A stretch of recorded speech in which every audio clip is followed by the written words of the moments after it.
Hey, this is Chris Sear, and you're about to listen to Impolite Company. Just a quick announcement before the show starts. Buy my album, available on all platforms, and the title is Adult Child of Child Parents. It's my material. It's me, talking about me and the goofy things in my head, with some autobiographical stuff thrown in, because who doesn't think they're famous enough to do autobiographical material? Anyway, that's just to say, it's available on all the platforms. Go ahead, check it out. Make me rich. Or, let me buy some coffee. You'll understand why I need coffee after this. All right, let's play the episode.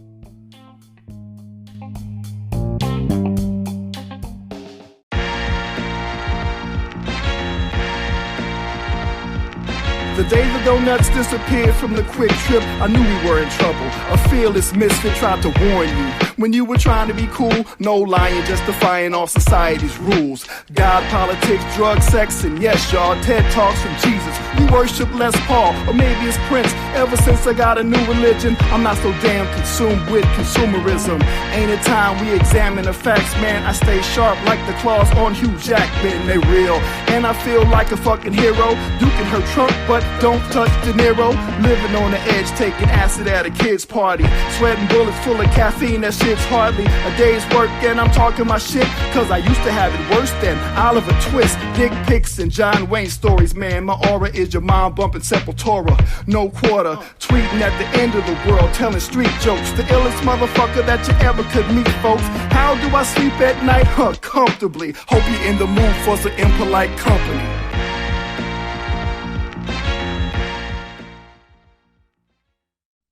Can we talk about the death of night culture? Because it's gone. Or at least, for the most part, it's severely limited. It used to be, even in the sleepy city I live in St. Louis, Missouri, the Midwest, the heart of the Midwest, I would say, much to the chagrin of Chicagoans and Kansas Cityans. But even in this mid-tier city, I want to call it, I hope, even here, we had an active nightlife. You could go to bars and clubs, sure, they're still there. But afterwards, you had dining choices. You could go to diners. You could go to coffee shops that were 24 hours. You could go to any number of places that sold food across a counter for carryout. You had drive-thrus for fast food. You had options.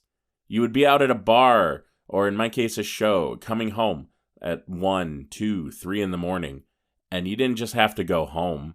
You could go somewhere. You could keep socializing with people at a pancake house. You could get in a drive-through line and listen to an audiobook while you wait for some White Castle. You had choices that they weren't good choices to make, but they were there. And they're just going away if they're not already gone.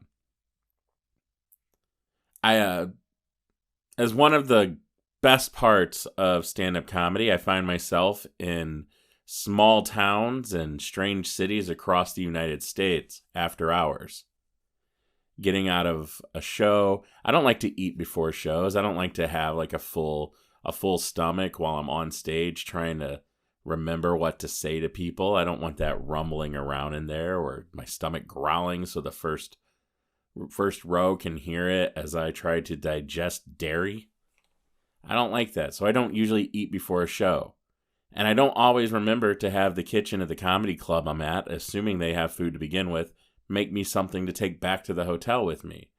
So I'm leaving a comedy club around midnight, 1 in the morning, and I want something decent. There's not always an option. If I'm lucky, I'm somewhere with a Whataburger or a Del Taco or, something that's 24 hours, at least on the weekend, where I can go through and get a sandwich, a burger, a taco, but it's still fast food. Here in St. Louis, we used to have Uncle Bill's Pancake House. That was the place to go after a night of carousing, a night of hitting the bars, a night of drinking until you're thrown out the door. And you weren't ready to go home and just pass out because you knew you couldn't go to bed on an empty stomach. You couldn't just go to sleep with all of this alcohol churning around in your gut. You had to pack something carb heavy on top of it so you'd have a comfortable morning. Or you had to make an even dumber choice and get a slinger, which is a Midwest thing apparently. I didn't realize not everybody had slingers. A slinger is a thing of beauty. It's scrambled eggs on top of a couple hamburger patties or sausage patties, depending on where you go, on top of some hash browns. On top of that, they pour a couple scoops of chili. On top of that, they put onions and cheese. And then you can go crazy from there. Some places put biscuit gravy to top all that off.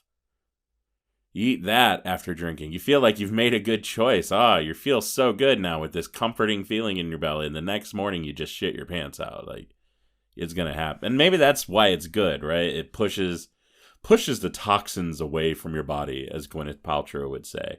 Except she'd do it by, like, opening her legs and spreading what God gave her into the sun's full glory. And you're doing it by eating canned chili from a diner that is serving you liquid eggs and frozen potatoes. But Uncle Bill's was a place to do it, man. Because when you ordered that, you also got a stack of pancakes as your bread choice. What a great world we lived in, where your bread choice with any meal at a late night dining option was 2 pieces of toast of various varieties or a stack of fucking pancakes. America was beautiful. But that was where you went. If it was 3 a.m. and the bars closed, you could go there, be there at 3:30, get set up by 3:45, and even if you weren't drunk, like I've spent many a sober evening in Uncle Bill's Pancake House, drinking coffee and watching just the human theater that happens around you. Pimps, prostitutes, gangsters, criminals, strippers, lawyers, local aldermen who are the most morally questionable people of that entire selection of late-night miscreants, all would come through there, and all would be in various states of inebriation, and you would see fights, you would see breakups, you would see engagements, the whole spectrum of human interaction happened around you as you drank pretty decent Folgers coffee. At least it was fresh, and shoved my favorite pecan pancakes into your mouth. I gotta tell you, that was my favorite there, but I'm more of a waffle guy in general. I'm not a pancake person. I don't like pancakes on their own. It's not that I hate them. I won't deny a plate of them if you hand them to me and that's all there is. I just like waffles. They have the crispy edges. They have the ridges. They hold the syrup better. Pancakes just like a wet piece of bread. But if you're sitting there at 3, 4 in the morning drinking coffee and eating them while you watch everybody around you just be completely unhinged, they're a pretty decent meal choice. Uncle Bill's used to be the place where I could wake up, where I would still be up at 1 in the morning and just want to go somewhere to write. I could grab my notebook on any weeknight. I could go there, order some coffee and some cheese fries or some oatmeal, some grits. They had decent grits. They had a full dinner menu. And when you ate dinner there during normal dinner hours, it was a great place. It's good food. It's still there for that kind of service. But on any given night, I could take my notebook, go out there, do some writing, get some reading done, be back home. It was a good way to spend those 2 hours when you wake up with insomnia and you know you got to get out of bed or you're just going to lay there and be angry that you're not asleep. So you get up, you go to Uncle Bill's, you grab a snack, do some writing, go back home, go to bed. Perfect way to spend that 2-hour increment. It's gone, though, for that. It's still there if you want to eat breakfast in the morning. It's still there if you want to get a burger at lunch. It's still there if you want a ham steak for dinner. But then it closes at 9 p.m. As does most diners and coffee shops now. As do most diners and coffee shops now. They hit that 8 p.m. mark. They hit that 9 p.m. mark. They hit that 10 p.m. mark. They're gone. My city doesn't have a coffee house that's open past 7, and it's only got 2 that are open that late. It's nuts. Most of them close around 2 or 3 in the afternoon. Most stop serving food around 1 or 2. We're just not a culture anymore where people can go hang out on their own, engage in some commerce, throw back some caffeine, and watch people.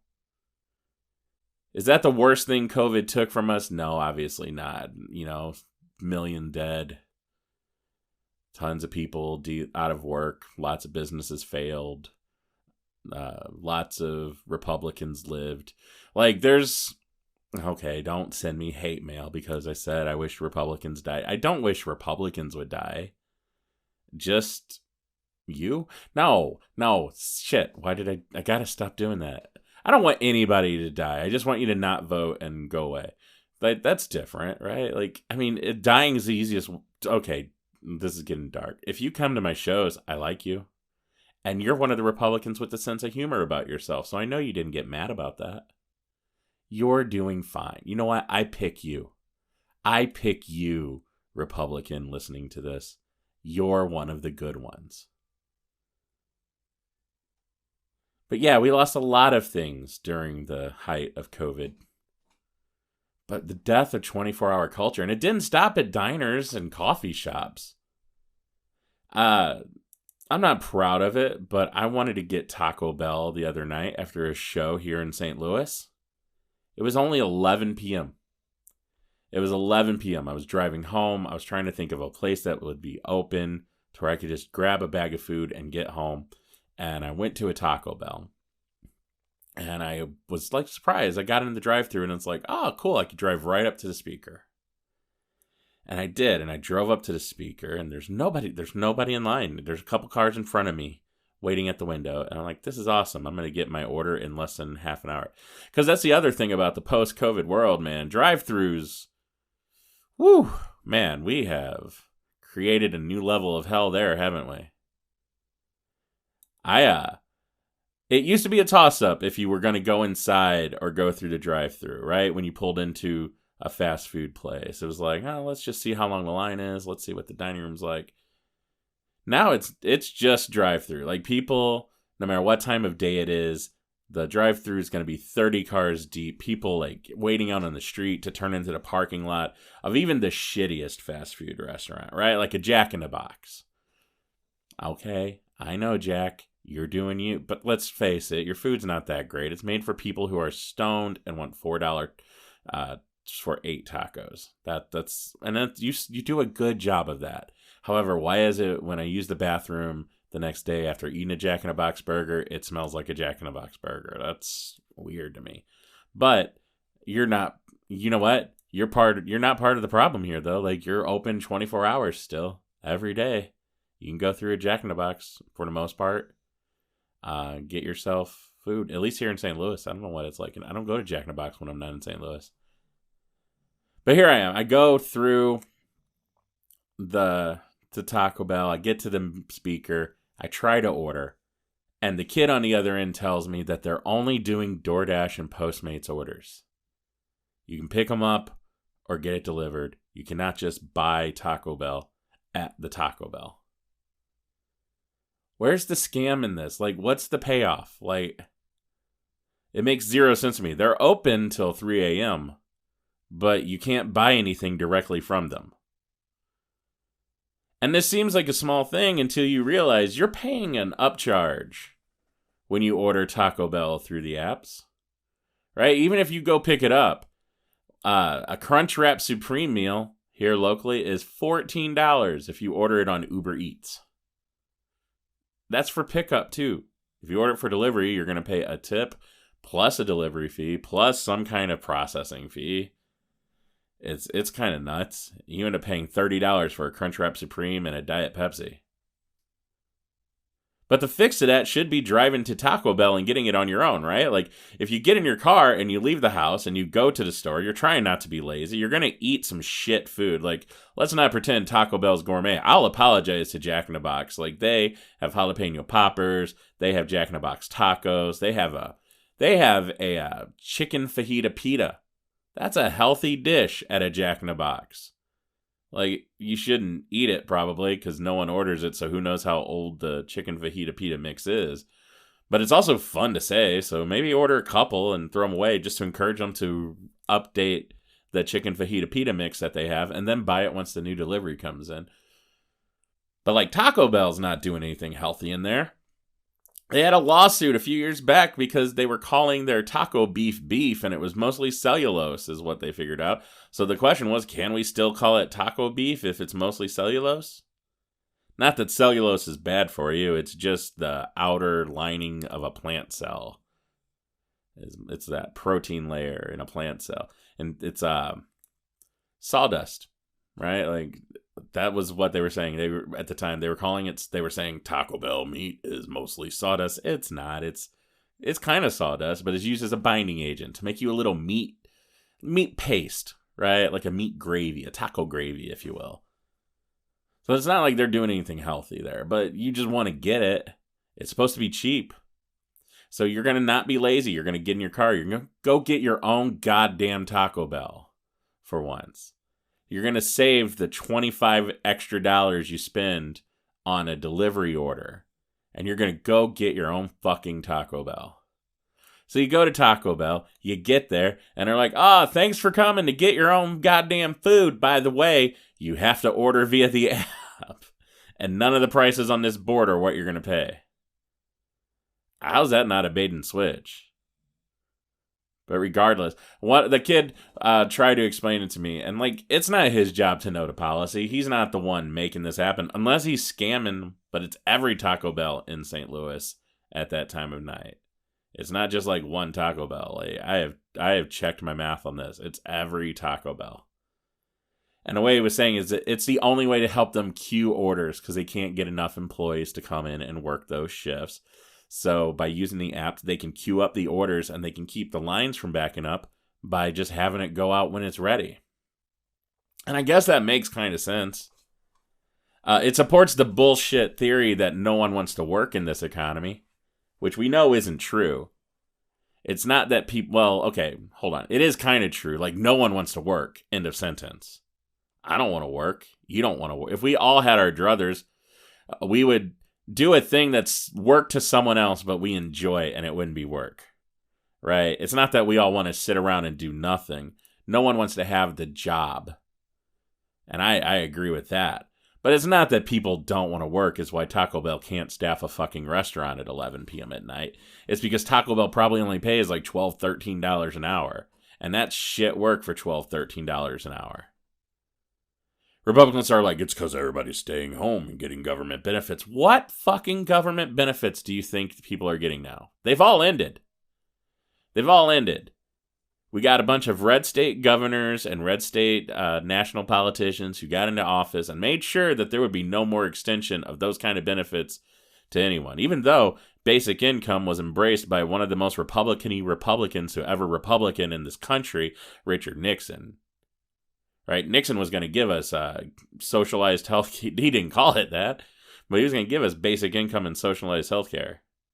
Back then, that was a fucking Republican thing, and we got mad because he like spied on an office.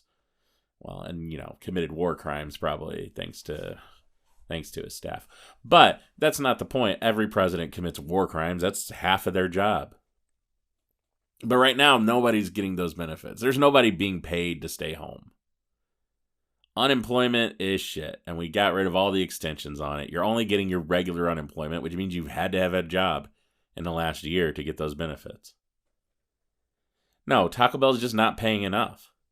In fact, I would bet they're encouraged to use these apps because, one, they can charge more than what's on the menu, but still claim that their prices are reasonable because it's on the menu during normal business hours. And two, they don't have to staff a restaurant. Instead, they've outsourced it to the gig economy, which has turned out to be a complete ripoff for most people, but now they're trapped in it. Right? Ask your local Uber Eats drivers if they're making the hundreds of thousands of dollars a year they thought they would be when they were told, go start your own business, be your own boss, deliver Uber Eats. Like, you set how much you work and you set the rate you work for until we saturate the city with people working for us, and then you're kind of at our mercy because, you know what, if you won't deliver it, someone else will. Uber Eats. They're saving money by having these poor people like drive their own cars into the ground for the $3 tip and the I don't even know if they get part of that delivery fee. What do they get? Another $2 on that? $5 for a 20-minute delivery? Here's how you fix the labor problem at a Taco Bell right now. Tomorrow. Not only that, here's how you make a Taco Bell even more profitable. And you know what, Mr. Bell, Mr. Taco Bell, Taco J. Bell, Mr. Taco Ralph Emerson Waldo Bell III, Mr. Taco Dominguez Raphael Bell the 14th, Mr. Guillermo Taco Bellissimo Esquire, attorney at law and burrito connoisseur. Do you know, here, you can have this advice for free. I know that in another life, I'm a consultant, and my billable rate is somewhere around $552 an hour. That's not what I get. That's what they would bill me at, though. I know that's how much you should be paying me for this advice, but I'm giving it to you. I might be violating several IP restrictions on what I'm allowed to tell people in a professional capacity. So I'm going to tell you right now that this is not professional advice, and before you proceed any further, please check with your own trained professionals that you've hired and are subject to all of the covenants and requirements as set forth in whatever contracts you have with them. But that being said, unless you're a fucking moron, you'll do what I tell you right now. Here's how I fix all of your profitability and your labor problems for the next year. You take this track, and within the next 6 months, you're going to be the best taco place that doesn't serve good food in the country.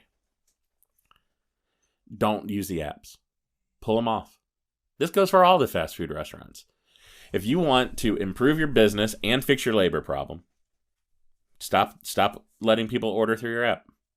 Not your app, but, Uber Eats, Postmates. Pull it off. That's where your labor force is. It's not that your labor force doesn't want to work. It's that they were promised they would make more money with less hassle if they went and drove for all these delivery services. So now, instead of serving in your fucking shitty little grill area, we can't call it a kitchen. You're not cooking, especially at a Taco Bell. There's no cooking at a Taco Bell. It's a bunch of reheating and cold shit arranged in different orders, right? But instead of being there, sweating and getting your grease in their pores and trying to figure out 4 years after they've quit why they're still having skin problems, it's because you need a deep facial. Not like a people coming on your face facial, but like chemicals put on your face to draw all that shit out of your pores. Look, I worked in McDonald's when I was in high school, and until I quit, I had the worst acne. I still have like a spot of acne that I think is from way back then. But once you quit, I don't care what your gender identification is. If you're a dude, a chick, if you're non-binary, don't let our culture tell you that certain skin treatments are only available to people depending on what kind of genitalia they have. No matter what you're packing in your pants, you need to go get a deep skin cleanse. Get that oil, get that gunk drawn out of your pores. You will be surprised how much. Go somewhere where they video it as they pull it out of your pores. If you like all that gross shit that people watch now, like Dr. Pimple Popper, My 500-Pound Diarrhea, like all that stuff that's on the Learning Channel now, because that's what educational television, I guess they don't technically call it the Learning Channel, it's TLC. I don't know what they think it stands for anymore. But all that shit that stupid people watch and smart people watch because it's fun to pretend we're stupid, and just the gross out television that everyone's in. Look, if you like it, it's fine. It's so fucking gross, though. I can't get into it. I can't get behind it. It makes me almost throw up.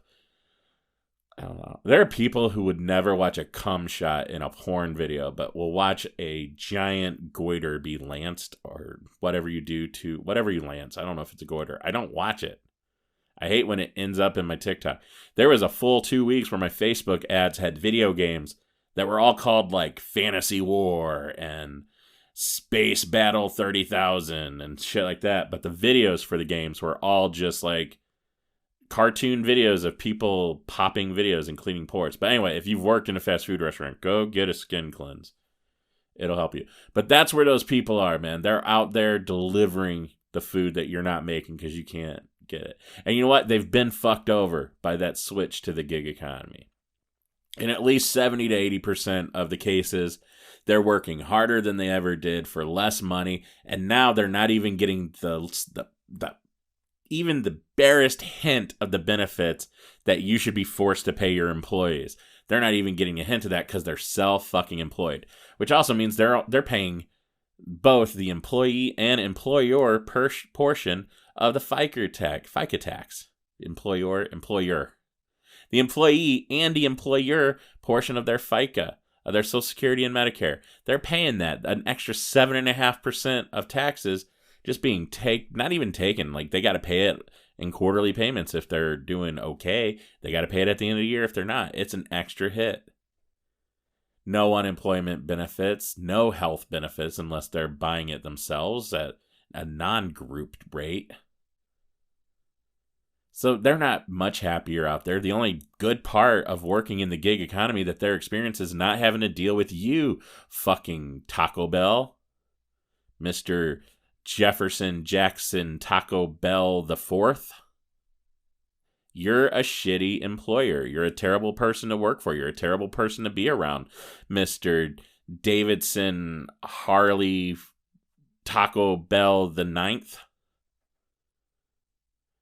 Mr. Juan Diego Capistrano, Taco Bell, Ramirez, Vasquez, Deliez, the Fourth. You're a terrible person to work for. So here's how you fix it. You get off the apps. You're going to have to convince other places too. But for the most part, you've got a loyal customer base. There are a lot of people who like your shitty food. I'm one of them. I'm not even insulting people who eat your food. I mean, I am, but at least I'm including myself in this. There are a lot of us dumb motherfuckers who don't know how we can stop eating the shit you produce.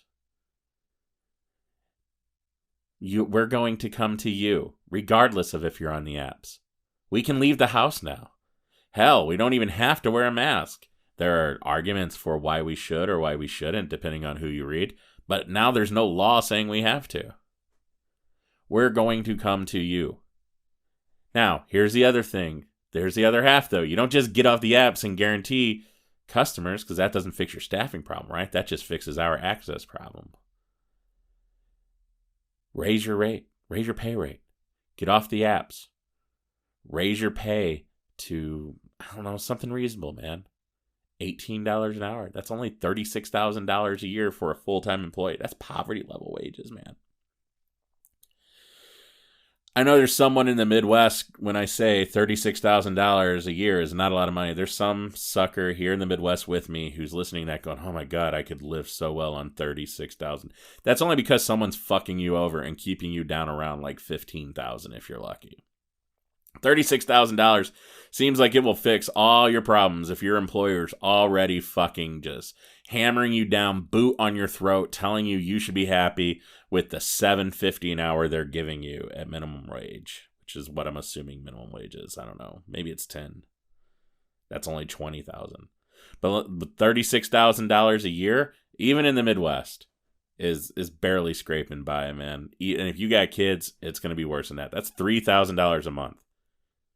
Right now in St. Louis, rent on a decent place that doesn't have lead, asbestos, and bullets flying through your windows is gonna run you almost $1,000 a month. That's a third of your income right out the door, assuming you're getting 40 hours a week from the goddamn shithole you work in.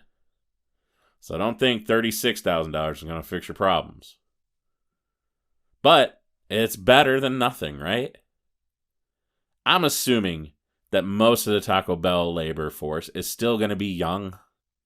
They're still going to be like early 20s and teenagers. The number of full-grown adults raising families, probably not as high as we like to imagine when we talk about minimum wage arguments. So let's make the starting wage $36,000 a year, $18 an hour.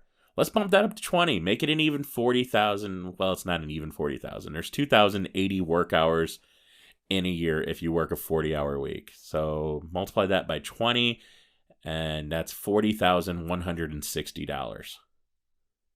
You know, if you're a 19-year-old thinking about going to college, that's a pretty good salary, assuming you don't have a kid. But if you have a kid, you should go look somewhere other than Taco Bell, because Taco Bell doesn't give a shit about your kid. But that does get us to the next point, Mr. Taco Bell. Mr. Giuseppe Amerigo Vespucci Rodriguez Soprano V, Taco Bell. I know, I forgot to put the Taco Bell somewhere in that name. But that takes us to the next part of you trying to be less shitty of an employer. Get some health benefits. You've got what? Something like 10,000 locations nationwide? I'm assuming it's a lot. I know there's 3,360 Kentucky Fried Chicken locations nationwide, and I bet you have at least 3 times as many Taco Bells.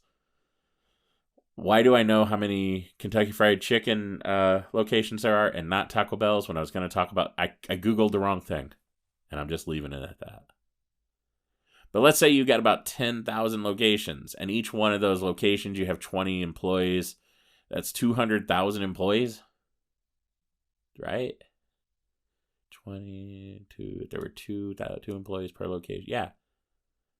You put all those employees into one insurance group for a PPO, you're going to get a decent rate. And you know what? Now you've got a labor force that, yeah, you're still a shit place to work. John J. Jingleheimer Taco Bell Smith the Ninth. You're still a terrible person. No one likes you. But they might stick around longer because you're not as shitty as, David Burger King Smith the Ninth across the street. That's the same last name and the same number, but whatever. You guys are all the same person. Right? Like you're billionaires. You're the same. Every billionaire is basically the same person. There's no diff. Kill one, 3 more pop right back up. That's a problem with billionaires. But yeah, you're a little bit better than the place across the street now, so your employees are going to stick around. Not only that, they might do a good enough job because they don't want to get fired. You don't even have to be the kind of asshole that threatens to fire them all the time. Instead, they're just going to be like, well, I mean, this isn't the best job, but wow, man, I got to take my baby to get vitamins the other day, and it didn't cost me $9 million. So Taco Bell, A-okay. Here's another shit wrap supreme. You do that. And now, at 11 o'clock at night in St. Louis, I can drive through and get myself some Taco Bell. I fixed your problems. Boom. You're welcome. Amanda Sykeston Taco Bell the 19th. You're very welcome. And why was it that I only named one woman as a potential Taco Bell family member who runs the company? Basic statistics of American business, I guess. Really, we got a diversity problem up in this country. It's shit, man, when you get there and they're like, oh, you got to go back home and order on the app. I tried. I'm not going to be rude to the kid back behind the counter. He's just trying to make it. He is one of only 2 people in there. And you know what? God love them. They're just getting high and trying not to hate the life they have right now. And isn't that all any of us can do? Isn't that all any of us could possibly want out of this world? It's not just St. Louis. It's everywhere, though. I was in New York. I love starting something. I was in New York recently. Anyway, last time I was in New York, I was looking for a place to eat that wasn't just a random food cart at 2 o'clock in the morning. And that's getting harder. Right? Like, if you're in Manhattan proper, you got choices. There's still, pizza and halal guys, and there's a lot of stuff that's open 24 hours at least. There's no coffee shops, though, that are great, that are just good old-fashioned coffee shops. You could go to, what is it, Europan, which is funny because it's a pun if you say it the wrong way. Instead of Europan, you could say Europen, and it's close. But you can hang out there and eat some pastries and drink some coffee at 2 in the morning. There's no, corner coffee shops that are 24 hours, though. Get out into Brooklyn, get out into Queens, and any of the other boroughs, and they're gone. And that's such a change from just 6 years ago. I remember when I was on Ask Me Another, I was staying in Brooklyn because the show was at the Bell House, and I didn't want to have to spend a lot of money getting back and forth, so I was just going to hang out in Brooklyn for the most part. And there were like several 24-hour coffee places near my hotel even. It was just cool. And that's just not how it is anymore. You got to be on the island. You got to be in Manhattan proper if you want service after 1 a.m., I guess. You go to bars. None of this is say that you can't go to a bar or a club or a club bar or a bar club and get some service. Can't be the hotel bars for most of the hotels. Those are closing at like 11. So if the coffee house diner problem is such a big problem, even in the city that never sleeps, imagine how it is in Paducah. Fuck, you don't even have to go to Paducah. Columbia, Missouri, I was down there for a friend's show, and the show got out at 11:30, and I was heading back to my hotel, which I could have just driven home. It's, an hour and a half, 2-hour drive from Columbia to St. Louis, but it's dark, and as I get older, man, my night vision's not what it used to be. I don't like driving on country highways at midnight just to get back to St. Louis when I can just wake up the next morning, do some writing, hit the road, and be back before lunch. But the show let out. I got out around 11:30, maybe midnight. Got to my hotel, checked in, asked the woman at the front counter, like, hey, is anything still open? And you know what the only place open was? Taco Bell. It was a Sunday night, which is part of the problem. Columbia is a college town, though. It's a college town. And spring break had ended. Spring break was just over. Like, people were back in the dorms. And the only place on a Sunday night at 11 o'clock to get food was Taco Bell. And, lo and behold, maybe that's why this is so fresh in my mind, I couldn't go get it. They were only doing delivery. So, to get some beans and rice, a side of beans and rice, 2 crunchy tacos, a Diet Pepsi, and I ordered myself one of those red slushy things.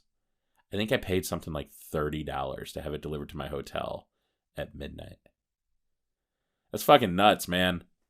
That's fucking nuts. One of my favorite steak places locally, well, it's not a local place, it's a chain, but it's one of my favorite places to eat steak here in St. Louis, is Capitol Grill. Normally, when I order a steak and a side and an iced tea there, I spend about $120. Right? It's a special occasion kind of place. You don't go there every night, right? I'm not baller. I'm not out there like every day going, time to get me $120 steak. Let's do it. Yep, get it. No, it's a special occasion kind of place. But the Taco Bell I purchased to have delivered to my Courtyard by Marriott room was 1/4 of the cost of that special occasion steak. That's crazy. That's fucking nuts, man. When I was a kid, I remember we didn't have Taco Bell. We had Zantigo. I don't know if that was a national thing or if it was just here in St. Louis. But it was what we were poor, and that was the special occasion meal. Was mom or dad, they both worked for the state of Missouri at the time. They would get off work. They would go buy Zantigo and bring that home on their way home. Well, they would bring it home from where you get the point. And I don't know if it cost more than $30 to feed a family of 5 back then. I don't mean to be like the aging cool kid sitting here like going, well, back in my day, it was only 25 cents to eat a McDonald's hamburger. Like, this wasn't that long ago. Hell, when you were in college, if you went to college, what was the cheapest fast food that you ate? And I don't care how old you are. You were poor. You were in college. You pulled shit out of your couch cushions. You, I don't know, found change in the washing machine in the dorm.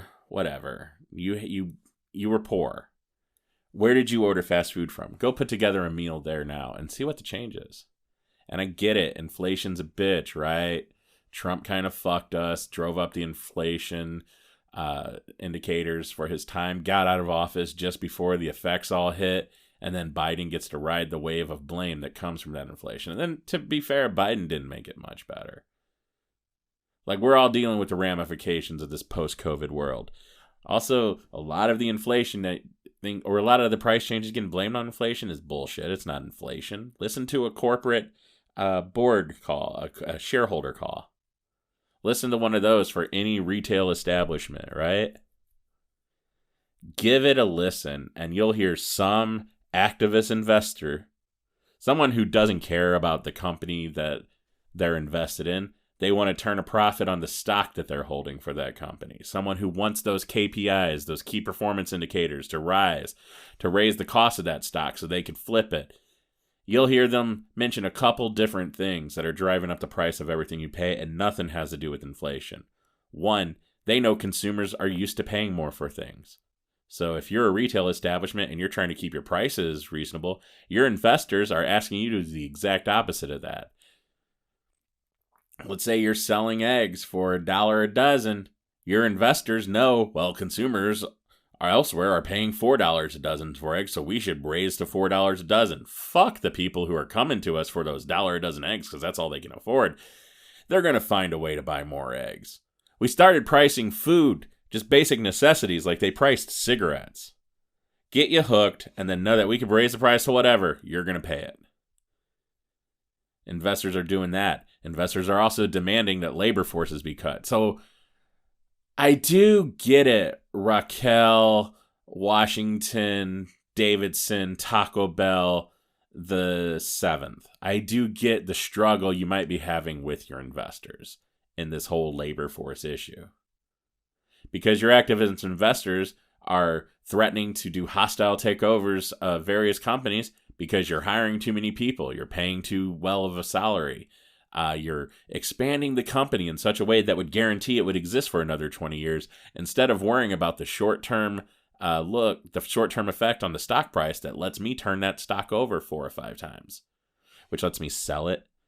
The sell-off creates a dip in the stock price. I go buy it back. People are like, oh, look at people buying it. It must be good again. And then when the stock price gets good again, I sell it. And then the same thing happens. I can do that like 4 or 5 times before people start going, none of the changes in this stock's value are based on any real world indicate. Also, crypto's a scam, and we're all fucked from that. I don't know why they mentioned crypto in that board meeting, but you know what? I got to mention it somewhere. So I get it. There are forces at work there. But yeah, that's a lot of the inflation is just that. It's some investor on a board going, we could fuck people even harder than we're fucking them. And then if someone else in that room is like, aren't we fucking people hard enough? That person gets murdered. They get sliced open. Their blood is given to whatever Republican god we're worshiping this day. And then we blame the Democrats for fucking babies. I don't even know the world we're in. That should be an extreme statement I just said. That should be a statement not grounded in any kind of real belief whatsoever. But there's like 30% of the country that believe what I just said, except instead of Republicans, it would be Democrats. They believe that's real. They believe that there's somewhere Joe Biden slicing open babies and sucking the blood out of their genitals to create like a trans army of Satanists to push Jesus out of modern culture. Anyway, the point is, like, it's hard to get coffee after 8 p.m. in almost every major city. We should fix that. I don't know. I don't have much else to say today, I guess. This is Impolite Company. I'm your host, Chris Sear. Buy my album. It's on Spotify. Well, you don't have to buy it on Spotify. You could just stream it. It's on Apple. You don't have to buy it on Apple Music. You could just stream iTunes, Amazon, Bandcamp. You can buy it there. You can stream it most anywhere. Adult child of child parents. Do that. Follow me on social media. On Instagram, it's Chris D. Sear. I don't have a Twitter because Elon Musk can lick my asshole clean. That's kind of vulgar. Well, I already got the explicit rating, but he can. He can take the blue check mark out of my balls. Boom. I probably won't cuss that much the next episode. I probably will. I don't know why I'm lying to you. But yeah, anyway, follow me on social media. Check out ChristopherSear.com for upcoming show dates and ImpoliteCompany.com for this and other episodes of the fine podcast you're listening to. My theme song was written by Kanata Smith and Lifestyle. Check them out wherever you buy music and buy it. Don't just stream it. Artists don't get paid. I don't care if you just stream mine and I never get paid, but they're good dudes. They deserve to get paid for creating some dope rhymes. Anyway, I said dope rhymes. I'm a 40-something-year-old white male living in a basement right now. Well, not living. I'm just sitting in a basement. I'm alive. I'm alive in a basement right now. And I said dope. Anyway, peace out. Till next time.